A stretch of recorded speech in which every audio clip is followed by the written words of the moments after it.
Et ce matin, nous allons donner un coup de pouce à l'épicerie. C'est le nom du magasin que Ishaï Carmel a ouvert il y a à peu près un an. Voilà. Ishaï, bonjour. Bonjour. Merci d'être avec nous ce matin sur Studio Kalita pour parler donc de cette épicerie. Alors, c'est le nom en hébreu, c'est aussi le nom que tu as donné à ce magasin? Ça ressemble, en fait. En hébreu, je l'ai appelé Achenvani. Achenvani? Achenvani, en fait, c'est un mot que je ne connaissais pas, tu vois. Dans la Gemara, c'est la langue de la Gemara, et c'est en fait l'épicier, quoi. L'épicier. L'épicier, c'est celui qui tient la macolette, il s'appelle le Achenvani. D'accord. C'est celui qui tient les comptes. Donc, voilà. Donc, l'épicerie, d'abord, on dit où ça se trouve, à Jérusalem. À Jérusalem, oui. Dans le quartier de Talpiot. Talpiot, Rechoviat Haroutim 18. C'est collé au Canyon Nachem Israël, mais c'est pas de l'intérieur, de l'extérieur. Donc c'est un peu difficile à trouver. En fait, c'est dans le parking. C'est dans le parking. Il y a une allée de livraison avec une barrière qui s'ouvre, qui se ferme. Je suis la première boutique dans cette allée. Pour ceux qui cherchent et qui ne trouveront pas, il y a mon numéro de téléphone, vous pouvez m'appeler. On donnera le numéro de téléphone voilà. à la fin pour si quelqu'un a du mal à trouver. Donc, Talpiot. Alors, d'abord, dis-nous qu'est-ce qu'on peut trouver dans cette épicerie. C'est une épicerie à la française? À la française, déjà, on a tous les produits que les gens connaissent. Enfin, je vais dire les classiques, hein, les anthésites, les sirops Tesser, les madeleines, voilà. Donc, les Pims. Les Pims, ouais. Les bonnes bouteilles de vin. Vous savez, les Pims sont connus surtout pour ceux qui sont en France souvent et que c'est les gâteaux qui sont vendus un peu partout et qui sont cachers sur la liste du consistoire. Ouais. Et donc, ça permet, voilà, que quand on a un peu faim et qu'on veut trouver quelque chose rapidement, on mange des Pims. Ouais, 1 euro en France. Ici, c'est un peu plus cher. C'est un peu plus cher, on va parler aussi de ça. Donc, en fait, tu fais venir tous ces produits de France? Moi, je ne fais pas venir parce que c'est un autre métier, être importateur. Moi, je rachète à des importateurs qui, eux, font ce travail-là de faire venir les produits parce que avec le MISRAD le ministère du commerce. Du commerce, tout ça. Il y a beaucoup de lois. Il faut être spécialisé dans ça. Donc, chacun son travail. Moi, je me contente de vendre et d'acheter. Voilà. Comment tu as eu cette idée? La vérité, je passais par là. Je travaillais à Talpiot, donc j'étais dans un call center comme tout le monde. Hein, et j'ai vu ce petit local à louer. Donc, je passais par là. Je dis, waouh, c'est intéressant, c'est tout petit. Sûrement, le loyer ne doit pas être trop élevé. Et c'est bien placé parce que celui qui connaît le quartier de Talpiot, il y a de plus en plus de call centers qui s'ouvrent là-bas. Il y a beaucoup de Français. Donc, et Bacal n'est pas loin non plus. Donc j'ai dit, il faudrait trouver quelque chose pour répondre à ces gens-là. S'ils ont faim ou ils ont envie de... Voilà, donc j'ai dit, ça pourrait être une bonne idée. J'ai appelé, le loyer était très intéressant. Et tu t'es lancé donc? J'ai appelé la banque, j'ai parlé avec ma femme. Ma femme a dit, vas-y, fonce, ça marchera. J'ai dit, ok, on verra. Hein. Et on a appelé la banque. La banquière, elle m'a aidé donc, parce que je lui ai dit que je voulais ouvrir une affaire. Elle m'a dit, une affaire, bon, on va pas écrire affaire. On va dire que tu veux bien faire des travaux à la maison. J'ai dit, pour une affaire, c'est tout un programme. Il faut montrer un plan commercial, etc. Donc, travaux à la maison. Je suis ok, c'est bon, travaux à la maison. Elle m'a fait le prêt, ça m'a suffi. Il y a d'autres amis qui m'ont un peu aidé, voilà, un peu plus. J'avais besoin d'une petite partie complémentaire. Ils m'ont aidé de bon cœur. Tu t'es lancé, mais c'est quand même une décision pas facile parce que tu travailles dans un call center. C'est quand même un salaire que tu as assuré chaque mois. Je suppose que tu as une famille qu'il faut assurer aussi la famille, à manger, les écoles, etc.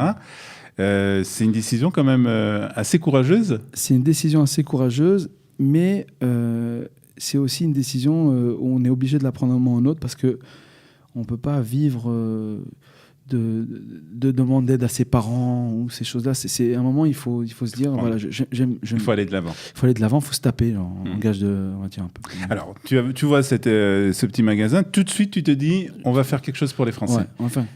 Tu fais une petite étude de marché en deux. Aucune étude de marché. Enfin, je ne suis vraiment pas l'exemple. Aucune étude de marché. Non, mais même peut-être tu demandes autour de toi. Non, rien du tout. J'ai gardé le secret parce que c'est. Il faut un peu tunisien sur les bords. On ne dit pas, voilà. Et jusqu'à ce que c'est ouvert, on ne dit pas. On maintient le secret. D'ailleurs, voilà. Donc, alors après, tu prends contact avec tous ces importateurs qui font venir des produits de France. Nahon.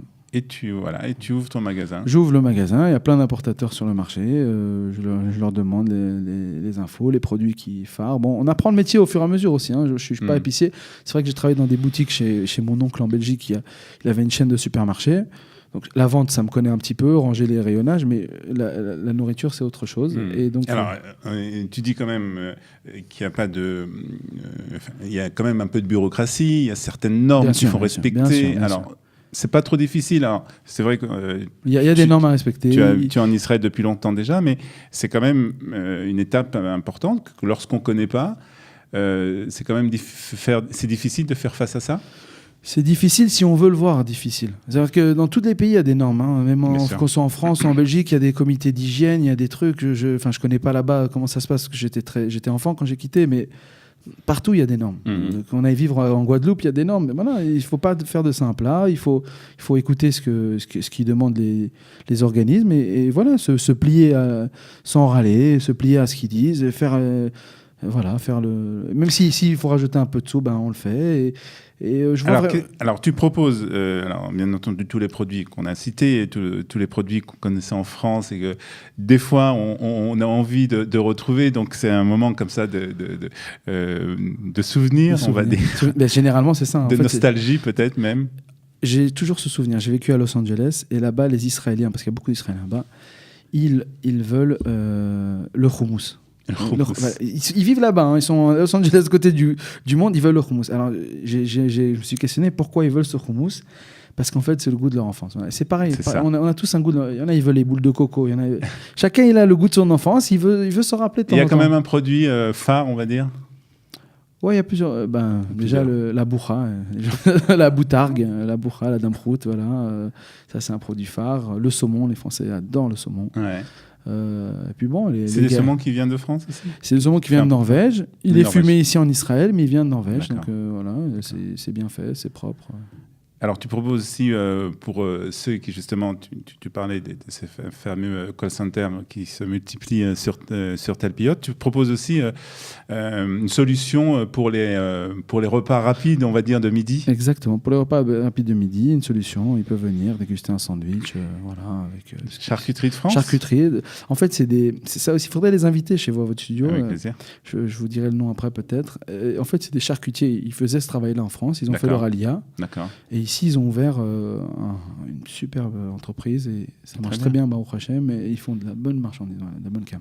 Donc, même si ça ne vient pas de France, c'est avec les méthodes françaises, les recettes françaises. Est-ce qu'il y a des Israéliens qui viennent chez toi ? Oui, étrangement, oui. Je ne m'attendais pas à ça. Ils viennent et ils viennent de plus en plus. Et c'est des très bons clients. Alors, est-ce qu'ils connaissent ces produits ou ils les découvrent ? Non, ils les découvrent, ils ne connaissent pas. Par exemple, la rosette, ils l'appellent rosée, ils ne savent pas très bien, mais ils jouent le jeu. Franchement, ils m'ont bluffé, les Israéliens. Ouais, ils sont surpris. Ils sont surpris. Et je suis plus surpris qu'eux. Est-ce qu'ils reviennent surtout ? Ils reviennent. Donc, ça veut dire qu'ils aiment ça. Ils aiment ça, et c'est très bien, parce que je pense que les Français vont... Plus en plus de gens comme moi feront des choses. Ça permettra... à élever le niveau culinaire, on va dire, en Israël. Hein. Alors, on ne peut pas terminer cette interview sans poser la question qui blesse. Les prix ? Les prix, écoutez, les prix, c'est vrai, ils sont élevés. Voilà, je ne vais pas vous mentir. Mais il y a beaucoup de frais annexes qu'on ne se rend pas compte, qui sont l'importation. C'est-à-dire que déjà, le fournisseur, l'importateur, il doit les acheter en France. Donc, il doit trouver un bon filon pour acheter de la marchandise pas trop chère. Ensuite, il doit la faire venir. Ça coûte déjà de l'argent. Un conteneur, tout le monde sait, ils ont fait leur alia, ça coûte beaucoup de milliers de dollars pour faire venir un conteneur de marchandises. Ensuite, il y a les taxes. Il y a les taxes ici, une fois que ça arrive ici. En plus, ils sont confrontés à d'autres choses, parce que des fois, les produits sont bloqués à la douane, malheureusement, parce que il faut présenter une liste de toute la composition, il faut que ça passe par le Misrad Abriout. C'est tout un processus très difficile. Il faut être quasiment expert dans l'importation pour pouvoir faire ça. Et des fois, on a des mauvaises surprises aussi. Je connais des importateurs où la marchandise a été bloquée plusieurs mois. Ils ont fait venir des stocks. Et ils ont même perdu leurs stocks. Il y en a d'autres que non. Donc, si on se lance dans cette aventure, c'est très bien, mais il faut avoir les reins solides. Il ne faut pas avoir peur. À la fin, on y arrive, quoi. Donc voilà, si vous avez envie de vous faire un petit plaisir et de retrouver les goûts de votre enfance, si vous étiez en France ou en Belgique, comme c'est le cas de Yishai, une seule adresse, l'épicerie. Donc, alors l'adresse, comment on la redonne ? On la redonne, 18 Rechoviat Haroutim. Donc c'est dans le parking juste à côté du Pizza Hut du Canyon Achim Israël. Du Canyon Achim Israël à Talpiot. Une page Facebook, Il y a une page Facebook, les gens ils recherchent l'épicerie française de Jérusalem et ils vont me trouver. Voilà, et un numéro de téléphone 054 921 5001. Voilà. 5001. 054 921 5001 et vous serez, je vous assure, toujours accueilli avec le sourire par Yishai, qui vous fera un très bon sandwich. Merci beaucoup. En tout cas, bonne chance pour l'épicerie à Talpiot. Merci. À bientôt. Bye bye.